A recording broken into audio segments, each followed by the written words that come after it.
শুধু বই পড়লেই হবে না, বেগম খালেদা জিয়ার কর্মজীবন, রাজনৈতিক জীবন এবং আদর্শকে ধারণ করতে হবে।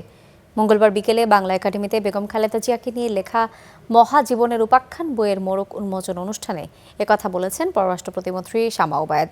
তিনি আরও বলেছেন, দেশের মানুষ গণতন্ত্র পেয়েছে, তবে গণতন্ত্র রক্ষা করা কঠিন হবে। বাংলাদেশের গণতন্ত্র নিয়ে পদে পদে ষড়যন্ত্র চলছে। এছাড়া কিভাবে দেশকে অস্থিতিশীল করা যায় সেই চেষ্টা চলছে বলে মন্তব্য করেছেন তিনি। জানিয়েছেন, শহীদ প্রেসিডেন্ট জিয়াউর রহমানের পররাষ্ট্র নীতি মেনে চলছেন প্রধানমন্ত্রী তারেক রহমান।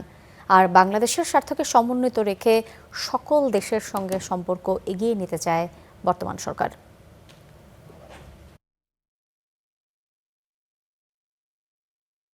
বাংলাদেশে নারী শিক্ষার জন্য বেগম খালেদা জিয়া যেই ঐতিহাসিক সিদ্ধান্ত নিয়েছিলেন যে নারীদের শিক্ষা একেবারে ক্লাস 1 থেকে হাই স্কুল পর্যন্ত অবৈতনিক করা, তার মধ্য দিয়ে নারী শিক্ষার যে রেভলিউশন হয়েছে, যে ঐতিহাসিক রেভলিউশন হয়েছে, সেইটার এক ধাপ আজকে 10 তারিখ, মার্চের 10 তারিখ আজকে এক ধাপ এগিয়ে নিয়ে গেছেন বর্তমান প্রধানমন্ত্রী জনাব তারেক রহমান।